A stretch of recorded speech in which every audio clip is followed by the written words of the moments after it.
vedare tinokuchingamidzai zvekare kune chimwe chirongwa pano paZim Facebook Secrets and Confessions. Tadzoka zvekare nemamwe mamessages. Rekedzei tibva tapinda mumamessages edu atadzoka takakubatirai. Message yedu yekutanga yakamira sekudai so: hanzi makadi zvenyu mukoma, ndinokumbirawo kuti muge muchindiposterawo nyaya yanguwo makaviga chitupa changu. Ndauyawo pano ndiine confession yangu iyo yandiinayo. Confession yangu yakamira sekudai: mukoma, I am only speaking out because zvinhu izvi zvava kutanga kundikanganisirawo mararamiro awo andainge ndichiita, uye zvekare nemwana wangu musikana who is my second born. Ndiri murume ane makore 45 years ekuberekwa. Saka mukukura taingonzwa hama dzedu dzichichema nababa dzichiti baba vedu ndivo vainge vachikonzeresa zvimwe zvose izvo zvainge zvichiitika mumhuri zvinzi baba vainge vakaromba, uye zvekare isuwo takakura pamba pedu painge paine dzimwe hangaiwa dzainge dzakawanda kwazvo. Saka ivo baba vainge vasingadi nadzo hangaiwa idzi mukoma, ende vaidzida kudarika isusu vana vavo. Saka nekufamba kwenguva takazotanga kunzwa hama dzababa dzichiti baba ivo vainge vachishandisa hangaiwa dzavo muurombwa hwavo, ende zvechokwadi baba vaiti kana vakagumbuka gore iro ravanenge vabata hangaiwa vakairuma kuri kutoiuraya, vaita zvekuibvajura vachiita yekuruma vava kuita sekunge munhu anenge asvikirwa munhu ava kupenga. Ende gore iroro pavaizoita zvinhu zvakadaro paisatomboddarika kana 2 months mumhuri maibva mafiwa. Hama dzababa dzakapera kufa zviro nekuzokurawo mukoma. Kana vabereki vako vachinzi ivo vane urombo hwavanenge vainahwo, hapana paungambobvumirana nazvo kuti vabereki vako vanoita zvinhu zvakadaro. Asi now ndakazoti ndauya kuno kuSouth Africa ndatowana ndatova nevana vangu. Umwe musi ndakati ndichibva kubasa ndakabva ndatanga kuteverwa nedzimwe hangaiwa 2. Hangaiwa idzi dzakanditeverera kwenguva yakareba mukoma, kwava kuzodzirota usiku zvekare. Ndakadzirota dzichishanduka kuita vanhurume ndokubva dzachizotanga kurara nemwana wangu, iye achiramba idzo dzichiti kwaari iwe takupiwa nababa vako mani, takupiwa nababa vako. Saka ndakangoti zvimwe kuda ihope asi mukoma nashi ndava kutoona kutoti zvinhu izvi zvose izvi zvandakarota there is something that is happening. Zvino handichaziviwo kuti ndobatsirikana sei, because ndini wevamwe uyo ainge achitoti hakuna zvinhu zvakadaro, ndichiti vabereki vedu vainge vasingamboiti zvinhu zvakadaro. Saka I am here, I am asking for help. Ndinodawo kuti mhuri yeZimbabwe inge ichindibatsirawo kuti ndingazvifambisawo sei. I know kuti ndakakanganisirawo hama veukama pavainge vachiuya kwandiri vachiti ko wadii wataura nababa, because I was the one who was very close to our father. Saka vaiti kana vakataura zvavanenge vataura neni vaibva vachizondibvunza kuti izvi zvinoita here izvo mwanangu. He used to listen to me a lot, ende ndini ndakazotowedzera kuti baba vange vachinyanyisa kuita kutsinye, because veukama vaiti kana vakauya kwandiri vakataura neni iniwo ndaibva ndazoenda ndobva ndazonoudza baba kuri kutsvaka dzvene ndichiti zvimwe kuda baba vangu havana kubata mishonga iyi yeurombwa. Hangaiwa idzi mukoma nashi tine imwe imba yedu yekuWaterfalls uko. Mukoma takazongoisa hedu malodges. Hangaiwa idzi dzinonetsa kwazvo ikoko, especially isusu vana kana tikaendako dzinoita kuuya pamba dzoita kuungana ende dzinonyangadza. Dzimwe nguva dzinenge dziri kumusha uko kwatinobva name hidden kwadzinenge dziri nguva zhinji dzichinyangadza zvekare. Saka dzinonzi ndo dzainge dzichishandisiwa nababa vangu muurombwa, uye zvekare vaipota vachidzitumidzira kune vehukama semamonitoring spirit. Mafiro akaita amai vangu iyi anondityisa, ende ndo chirwere chinombopota chichibata mwana wangu ichocho chekuti anoti kana akadonha anozviruma rurimi. Amai vangu vakazongofa, rurimi rwavo rwakazvimba kudai kuita kuzadza mumukanwa. Ende ipapo vehukama vakati kuna baba dai wareurura mukadzi wako akwanisa kupona. Ndini nyakutorwa nevamwe bamunini vainge vabva kumusha vakauya kuWaterfalls at that time vakati kuna baba wadii wareurura mukadzi wako uyu ange achikwanisa kupona. It seems as if ndo vainge vakaita a go back to sender. Ndikatotanga kutonetsana navo ndikavadzinga pamba. Zvinhu izvi zvava kundiafecta manje. I am not telling anyone as for now. Mwana wangu unorwara mukoma nashi, uye zvekare anorarwa nema spiritual husband. Ende kana mudzimai wangu paakandiudza ndakangoramba hangu ndakanyarara. asi mukoma ndozvakaitika ipapo. Ndakatevererwa nehangaiwa mbiri dzandakazorota, uye zvekare kubva ipapo ndo pazvakazotanga zvekuti mwana anorarwa nemaspiritual husbands. Hanzi anotoona varume vaviri vanouya kwaari vobva vamuti iwewo uri mukadzi wedu, akupiwa nababa vako kubva uchiri mwana mudiki. Saka tichaita zvatinenge tichinzwa kuda newe. Ndanga ndichida kuti mhuri yeZimbabwe inge ichindibatsirawo. Ndingatanga kuwadzana seiko nehama dzababa vangu, nekuti vazhinji vacho vakatotibloka nekuda kwezvose izvo zvakaitika. Kana mukaposta nyaya yangu ndichange ndichizotevererawo ndiri mucomment section. Vedare ndo message iyo yandakatumidzirwa ichibva kuna mukoma vedu. Hanzi kana zvava kutanga kukunetsa manje ndo paunozotanga kudawo kutaura, asi kana uchiri kubenefita kubva muurombo hwevabereki vako hapana paunombofa wakataura. Regedzai tibva taenda panyedu inotevera. Nyedu inotevera yakamira sekudai so. Hanzi makadi zvenyu mukoma, ndinokumbirawo kuti munge muchindiposterawo nyaya yangu makavigawo chitupa changu. Ndiri kutsvakawo vanhu vanokwanisa kundibatsira. Dambudziko riri pandiri nderekuti kana ndikada kuaprocha munhu kuti ange achindibatsira, munhu iyeye anozotogumisidzira ava kutondipfimba, in which ndinozotoshayawo kutoziva kuti ndoitawo sei. Ndine vamwe pasta avo vandiri kudanana navo. Pasta ava ndakaenda kumba kwavo mushure mekunge ndatendeuka. Mudzimai wavo akabva ati unge uchizoya kumba because the deliverance still needs to happen. Ipapo pandakazotendeuka, mai mufundisi ndo vainge vaparidza musi wacho, ndikanzwa zvichingoti dai waendawo ukanonamatirwa. Painge pava kunamatirwa vanhu, then vakati vava kuda kundinamatira vakabva vandibvunza kuti ndainge ndatendeuka here. Ndikati kwete. Vakabva vatanga vaita kuti ndige ndichizotendeuka kwava kundinamatira. Zvino ndakazoti ndaenda kumba kwavo, vakati vachindinamatira nemamwe madhikoni, ndakangozvinura kudai ndikabva ndaona vamufundisi vakanditarisa, ndokubva vasmaila neniwo ndikanyemwerera. Kubva ipapo ndo patikabva tatanga kungoitirana maactions kusvika pari zvino tinodanana. Hazvina kutangira pavari vamufundisi ava. So far ndarara nen'anga dzinokwana idzo kuita 2. Kana vari semaprofita emuhighfields umu, handitauri. Neumwe akatombondimitisa akazondipa mari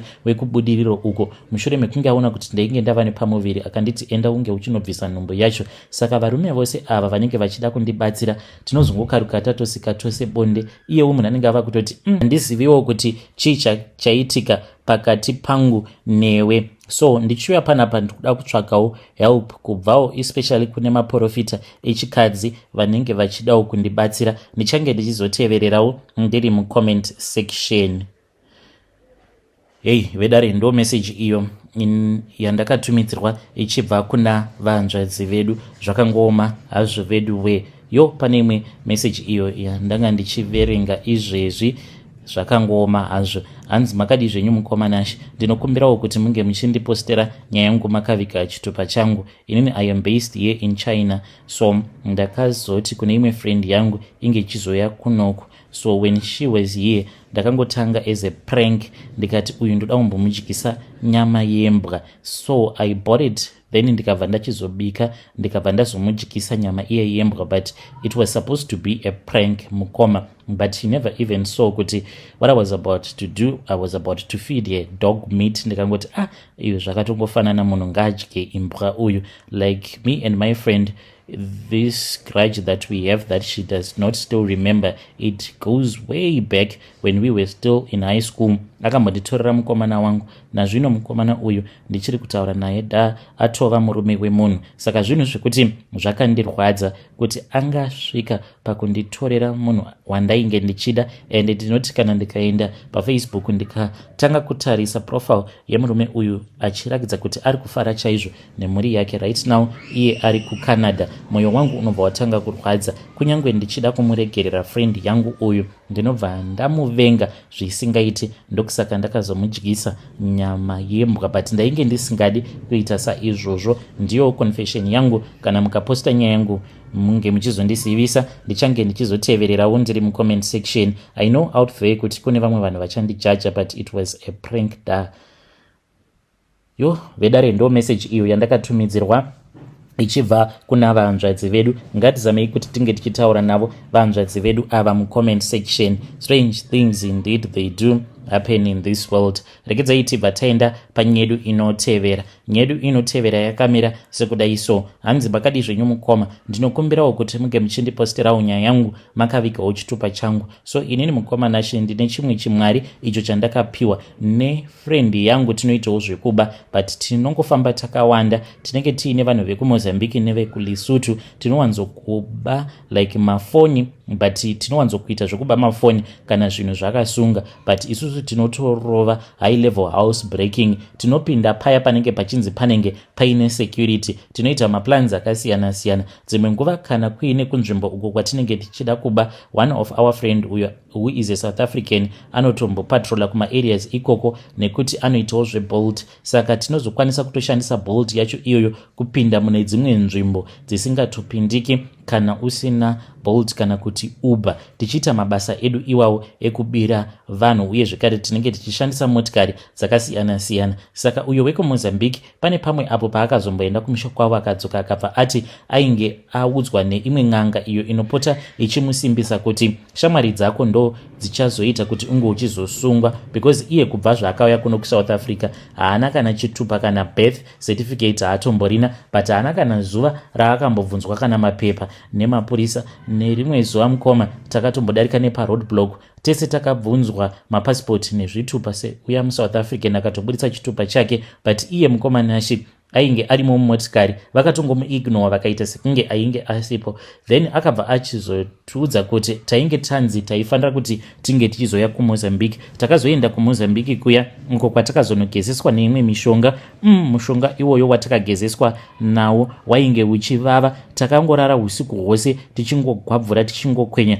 zvikanzi kwainge kuri kutosimbiswa ikoko kwatainge tichiitwa nasekuru vaya. Mukoma nachi takabva tachizopiwa zvimwe zvidhori zvakaita zvekuvezwa, tikabva tanzi ndo zvinhu zvatainge tichifanira kuti tinge tichizoshandisa izvozvo. So mukoma nachi tinoti kana tava kuda kubuda tisati taenda kunoba tinotanga tanamata zvidhori izvi, asi zvidhori izvi takanzi ndo zvava kushanda sekunge vadzimu vedu. So mukoma nashi ndiyo confession yangu iyo yandiinayo. Ndoda kungoreurura kuti izvo ndo zvandiri kuitawo mukurombwa ihwohwo watinahwo, kurombwa hwekubira vanhu. Kana mukaposta nyaya yangu ndizivisei, ndichange ndichizotevererawo ndiri mucomment section.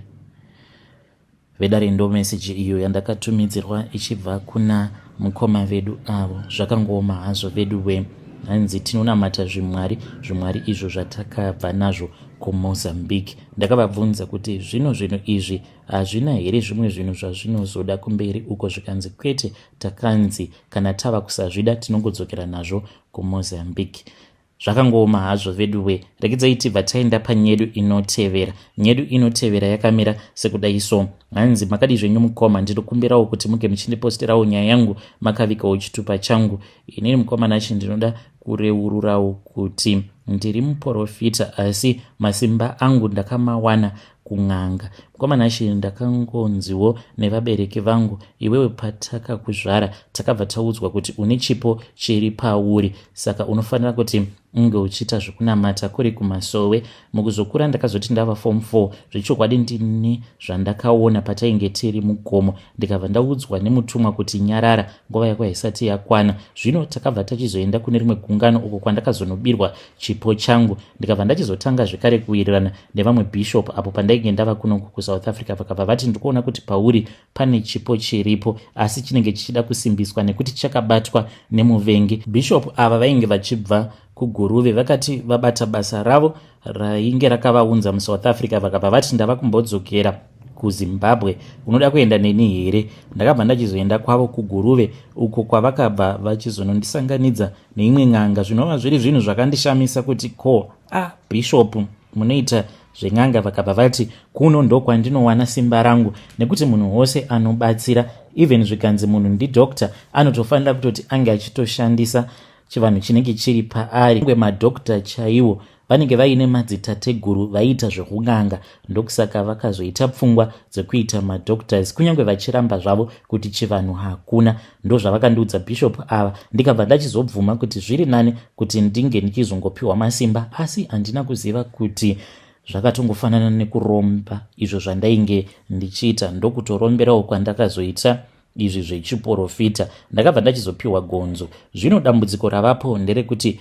gonzo iri ndinoti kana ndakarara paya rinopota richindidya kuzvigunwe uku zvekuti ndinogara ndiine zvironda, especially pakati pezvigunwe apa. Zvino ndine mushonga uyo wandakapiwa wandinonzi kana ndamuka paya ndinofanira kuti ndige ndichizvizodza apo panenge parumwa paya pandinenge ndarumwa negonzo usiku ndakarara, ndobva ndazodza mushonga uya. Dambudziko riripo nderekuti sekuru avo nyakutibatsira vakasoshayika kudhara. Apa mushonga wacho wavakandipa at that time wainge uri 5 liters, wakaiswa muchigubhu ch5 liters. Ndikati kuzoona mushonga uyu wapera ndinenge ndaitawo mari, ndasiyana nazvo izvi zvechiprofita sezvavainge vakandiudza kuti kana wapfuma wobva wasiyana nazvo. Asi mukurarama umu matambudziko haaperi mukomanashi. Ndaiti kana ndikabata mari yandinenge ndava kuda kurongera, then ndobva ndasangana nematambudziko, ndobva ndapfachura mari iya. Kusvika pari zvino ndiri kuita hand to mouth chaiyo. Vanhu vanouya kwandiri vakawanda kwazvo ndichivabatsira, asi matambudziko acho andakatarisana nawo anenge achitodawo mari yakawanda zvekuti chandiinacho handitomborina mukomanashi. Saka ndanga ndafunga kuti zviri nani kuti ndinge ndichirasa gonzo iri randinoshandisa pakuprofita. Asi kwose kwandiri kuenda ndiri kunzi ndofanira kuti ndinge ndichibatsirwa nasekuru vaya vakafa. Ende ndinoti kana ndikaudza munhu anenge achindibatsira kuti zvino n'anga yacho yakasofa kudhara ndoita sei, zvinobva zvanzi unofanira kuti unge uchinosiya gonzo iri kuhama yeuyo akakubatsira. Dambudziko riripo nderekuti vanhu ava vose vava kuita zvekunamata. Zvino ndinoti kana ndikaenda kwavari ndichida kuvapa zvinhu izvi zvandakapiwa nehama yavo, vanobva vati namata pfugama tinge tichikunamatira, in which it is not going to solve any of my problems. Believe you me, ndakatombozviedza mushure mekunge ndataura nomumwe muzukuru wavo. Sekuru ava vekundirombesa iwo ava pasta, but mushure mekunge atora zvinhu izvi akazvipisa zvakazodzoka zvekare kwandiri. Gonzo iri rikandishupa kwenguva refu, ndikazodzokera zvekare kune imwe n'anga iyo yakazondibetsera kuti ndige ndichitaurirana naro gonzo iri. Basa raro ndiroro rekuti rinopota richindibatsira mukuprofita, asi rinenge richindidya usiku kana ndakarara. Please help me Zimbabwe. Vedare ndo message iyo yandakatumidzirwa ichibva kuna madzibaba avo. Hanzi handichazvidi izvi zvandiri kuita, but no matter how hard I try, zviri kuramba mukoma kuti ndinge ndichisiyana nazvo zvinhu izvi. Kana mukaposta nyaya yangu ndiseiwo ndichange ndichizotevererawo ndiri mucomment section. Zvakangoma hazvo Vedway.